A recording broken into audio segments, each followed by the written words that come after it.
அந்த கம்பேக்ட் மூவியா வந்து நம்ம டாப் ஸ்டார் பிரசாந்த்க்கு வந்து இந்த படம் அமைஞ்சிருக்கு. உண்மையாவே பிளைண்ட் ஆக்கிடுவாங்க. என்னடா இவ்வளவு கருணை கொடூரமான ஒரு பொண்ணா, எனக்கு தமன்னா ஈக்குவலா பண்ண முடியலையோ அப்படின்ற வருத்தம் எனக்கு இருக்கு. மெட்ராஸ் மூவி நேயர்களுக்கு வணக்கம். நான் உங்க விஜய் ஸ்ருதிகலை. இன்னைக்கு நம்ம பார்க்க போற படம் அந்தகன். ரொம்ப நாள் கழிச்சு ஒரு கம்பேக் அப்படின்னு சொல்லுவாங்கல்ல, அந்த கம்பேக் மூவியா வந்து நம்ம டாப் ஸ்டார் பிரசாந்த்க்கு வந்து இந்த படம் அமைஞ்சிருக்கு. கண்டிப்பா இந்த படம் வந்து மிகப்பெரிய ஹிட் கொடுக்கும் அப்படின்றதுல நோ டவுட். படம் வந்து ரொம்ப நல்லா இருக்கு படம். ஏன் அப்படி சொல்றேன் அப்படின்னா, ஆல்ரெடி இந்த படம் வந்து பாத்தீங்கன்னா 2018ல அந்தாடூன் அப்படின்னு ஒரு வெர்ஷன், ஹிந்தி வெர்ஷன்ல தபு நடிச்சிருப்பாங்க. அந்த படம் அதுக்கப்புறம் வந்து தெலுங்குலயும் வந்து 2019ல வந்து தெலுங்குல இந்த படம் வந்து தமன்னா நடிச்சிருப்பாங்க. சோ ரொம்ப சூப்பர் ஹிட். ஆனா ஆல்ரெடி பிளாக் பஸ்டர் ஆன படம் தான் ஒரு ஸ்ரீராம் அவர் தான் இந்த படத்தோட உண்மையான கதை. அதோட ரைட்ஸ தான் வந்து என்ன பண்ணுவாரு, நம்மளோட பிரசாந்தோட அப்பா தியாகராஜன் வந்து வாங்கிடுவாரு. 2018லயே வாங்கி வச்சிருப்பாரு. அதனால இந்த படம் இப்போ 2024ல அந்தகனா நம்ம கிட்ட வந்திருக்கு. சோ அந்தகன் தி பியானிஸ்ட், தி பிளைண்ட் பாய் இந்த கேரக்டர் தான். அதாவது ஒரு சிம்பதி கிரியேட் பண்ணணும் அப்படின்னு நினைக்கிற ஒரு பையன் தன்னை பார்த்துட்டு, ஏன்னா நார்மலா பாடும்போது யாருமே பாராட்ட மாட்டாங்க.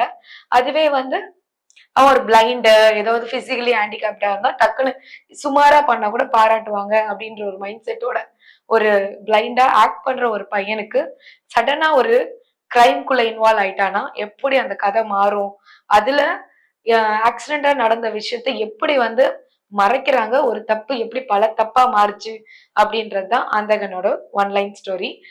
இந்த படத்துல வந்து பாத்தீங்கன்னா சிம்ரன், அதாவது காஸ்டிங்ல வந்து சூப்பரா பண்ணிருப்பாங்க. சிம்ரனுக்கு ஜோடியா வந்து நம்மளோட கார்த்திக் சார். சோ ரொம்ப நாளுக்கு முன்னாடி நம்ம மௌனராகம் கார்த்திக் நம்ம திருப்பியும் நம்ம திரையில பாக்குறோம். சோ ரொம்ப அழகா அதுலயும் அந்த படத்துலயும் அந்த சீன் இருக்கும். மௌனராகமோட சீனும் அந்த படத்துல கொஞ்சம் ஒரு சின்ன கிளிப் வந்து போகும். ரொம்ப அழகா இருக்கும் அந்த சீனு. சோ கார்த்திக் சாரோட மர்டர் பேஸ் பண்ணி தான் இந்த கதை நகருது.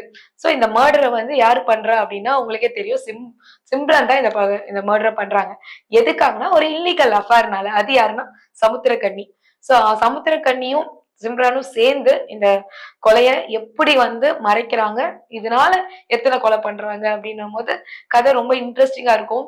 சே இவன் வந்து ஒரு பிளைண்ட் இல்லையா அப்படின்ற ஒரு விஷயம் வந்து அவங்களுக்குள்ள ஒரு மிகப்பெரிய கேள்விக்குறி வரும். ஒரு ஸ்டேஜ்ல வந்து நம்மளோட பிரசாந்த் வந்து பிளைண்ட் இல்ல, அவன் வந்து பிளைண்டா நடிக்கிறான் தெரியும் போது உண்மையாவே பிளைண்ட் ஆக்கிடுவாங்க. என்னடா இவ்வளவு கருணை கொடூரமான ஒரு பொண்ணா அப்படின்ற மாதிரி இந்த கேரக்டர் டிசைன் செய்யப்பட்டிருக்கும். அதே நேரத்துல எனக்கு இந்த படத்துல சிம்ரனோட ஆக்டிங் ஓகே. ரொம்ப நாள் கழிச்சு சிம்ரன் வந்து ஆக்சுவலி நம்மளோட ரஜினி சார் கூட கம்பேர் ஆகி வந்தாங்க. அதுக்கப்புறம் திருப்பியும் கம்பேக் இதுல இன்னொரு சூப்பர் டெபியூட்டரா ரொம்ப அவங்களே ஒரு ரீல் ரோல பண்ணிருக்காங்க. நல்லா பண்ணிருக்காங்க. ஆனா நான் வந்து தெலுங்கு ஆல்ரெடி பாத்துட்டதுனால எனக்கு தமன்னா ஈக்குவலா பண்ண முடியலையோ அப்படின்ற வருத்தம் எனக்கு இருக்கு. ஏன்னா தமன்னா மேம் வந்து அந்த ஸ்டோரி போர்ட்ல எப்படி இருப்பாங்கன்னா செம்ம அரகண்டா அந்த கதையை பண்ணிருப்பாங்க. அதே நேரத்துல அது ஒரு ஆக்சிடென்டா தான் நடந்திருக்கும் அந்த மர்டர். அந்த ஆக்சிடென்ட் மர்டருக்காக ஃபீலும் பண்ணுவாங்க. ஒரு கொலை இன்னொரு கொலைக்கு எப்படி செயின் மாதிரி ஃபார்ம் பண்ணி போகுது அப்படின்றதும், அதே நேரத்துல ஒரு பொம்பளை இப்படியெல்லாம் இருக்கவே கூடாதுப்பா அப்படின்ற மாதிரி பெர்ஃபெக்ட்டா இருக்கும். அவங்களுக்குன்னே டிசைன் பண்ண மாதிரி இருந்திருக்கும் தமன்னாக்கு. ஆனா இந்த இடத்துல சிம்ரன் மேடம்க்கு கொஞ்சம் கம்மியா இருக்கோ அப்படின்றது என்னோட ஃபீல். அதர்வைஸ் இந்த படம் வந்து ரொம்ப சூப்பரா இருக்கு. இதுல கே.எஸ். ரவிக்குமார் நடிச்சிருக்காரு. ஒரு டாக்டர் கேரக்டர்ல வருவாங்க. ஊர்வசி மேம் நடிச்சிருக்காங்க. சூப்பரா ஒரு காமெடி, ஒரு டார்க் பிளாக் காமெடி சொல்லுவாங்க இல்லையா, அந்த பிளாக் காமெடி இதுல கொஞ்சம் அங்கங்க ஒர்க் அவுட் ஆயிருக்கும். காரணம் யாருன்னா ஊர்வசி மேம் தான். அதுக்கு வேற யாருமே கிடையாது. யோகி பாபு சாரும் ஊர்வசி மேமோட ஒரு கம்பைனா வருவாங்க. பட் இருந்தாலும் ஊர்வசி மேம் தூக்கி சாப்பிட்டாங்க அப்படின்ற மாதிரி தான். எப்பவுமே ஒரு சூப்பரான கேரக்டர் பண்ணிருப்பாங்க.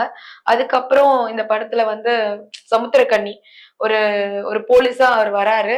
ஆனா அவரோட கேரக்டருக்கு அவர் ஒரு ஆப்டான, ரொம்ப பெருசா நடிக்காம அழட்டிக்காம நடிச்சுட்டு போன மாதிரி எனக்கு தோணுச்சு. அதுக்கப்புறம் இன்னொன்னு யாருன்னா நம்ம வனிதா விஜயகுமார். இந்த கேரக்டர் எதுக்குடா இவங்களுக்கு கொடுத்தாங்க அப்படின்ற மாதிரி லைட்டா அந்த கதையில தோணுச்சு. வேற யாராவது இதுல பெட்டர் கேஸ்டிங் பார்த்திருக்கலாமோ அப்படின்னு எனக்கு தோணுச்சு. உங்களுக்கு தோணுச்சான்னு தெரியல. பட் சூப்பரா இருந்தது. அவங்களும் அவங்க கேரக்டர்ல as a ஒய்ஃபா வருவாங்க. சமுத்திரக்கன்னியோட ஒய்ஃபா. மொத்தம் ஓவராலா இந்த படம் வந்து பாத்தீங்கன்னா ரொம்ப நல்லா இருந்தது. அதாவது ஒரு இன்ட்ரெஸ்டிங்கா ஆல்ரெடி நம்ம பார்த்துட்டோம் ரீமேக்ல அப்படின்னும் போது கூட இந்த படம் நல்லதா எடுத்திருந்தாங்க. எனக்கு அந்த குறைன்னு சொல்றதுக்கு ஃபினிஷிங் கொஞ்சம் ஃபினிஷ் ஆகல கொஞ்சம் அப்படின்ற மாதிரி செகண்ட் ஹாஃப்ல லைட்டா லாகிங் இருந்த மாதிரி ஃபீல் ஆச்சு. அதர்வைஸ் இந்த படம் ரொம்ப நல்லா இருக்கு. ஆனா ரீமேக் பார்க்காம இந்த படத்தை யாராவது பாக்குறீங்க அப்படின்னா கண்டிப்பா அந்தகனை தூக்கி கொண்டாடுவீங்க. ரீமேக்க பார்த்துட்டீங்கன்னா கண்டிப்பா தூக்கி கொண்டாடுற அளவுக்கு இருக்காது.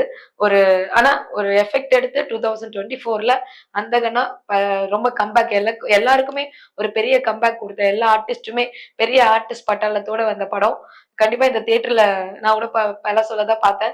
ஃபுல் ஹவுஸ்ஃபுல்லா தான் போயிட்டு இருக்கு. ஸோ ஃபேமிலி ஆடியன்ஸ் ரொம்ப ரசிக்கிறாங்க. டிஃப்ரெண்டா இருக்கு ஸ்டோரி சொல்றாங்க. அந்த மாதிரி இந்த படம் போயிட்டு இருக்கு. கண்டிப்பா அந்தகன் டீமுக்கு ஒரு மிகப்பெரிய வாழ்த்துக்கள். இந்த படத்துக்கு நான் ஓவராலா direction point of view actually director Prashanth சாரோட அப்பாவே தான் ரொம்ப நாள் கழிச்சு டைரக்ட் பண்ணியிருக்காரு. டைரக்ஷன் பாயிண்ட் ஆஃப் வியூல வந்து ஒரு ரீமேக் பண்ண படத்துக்கு நான் இதை வந்து பெர்ஃபெக்ட்டா இன்னும் ஃபினிஷ் பண்ணலன்றதுனால 3 தான் கொடுப்பேன். ஆனா அதுவே வந்து இது ஓவரால் இந்த ஸ்டோரி ஆல்ரெடி ஸ்ரீராமோட ஸ்டோரியா இருந்தாலும் இந்த ஸ்டோரிக்கு வந்து நம்ம 4.5 கொடுக்கலாம். ஒரு நல்ல டிஃப்ரெண்டான ஸ்டோரி. இது வந்து ஆக்சுவலி மோட்டிவேஷன் ஸ்டோரி தான். ஒரு தப்பு பண்ணா அந்த தப்பு ஒரு செயினை தான் ஃபார்ம் பண்ணுமே தவிர அது எங்கேயோ ஸ்டாப் ஆகாதுன்ற ஒரு நல்ல கருத்தை தான் இது கொடுத்துருக்கோம். ஸோ ஓவராலா இந்த படத்துக்கு நான் என்ன ரேட்டிங் கொடுப்பேன்னா 4/5ங்க. ஏன்னா அந்தகன் ஒரு நல்ல படம். கம்பேக் வந்து பிரசாந்த் சாருக்காகவும் சிம்ரன் மேம்காகவும் இந்த படம் கண்டிப்பா தியேட்டர்ல நல்லா போகும். கண்டிப்பா இந்த படம் எல்லாருக்கும் பிடிக்கும். அதனால இந்த படம் அந்தகன் நம்ம எல்லாருமே பார்க்க வைக்கும்ன்றது நோ டவுட்.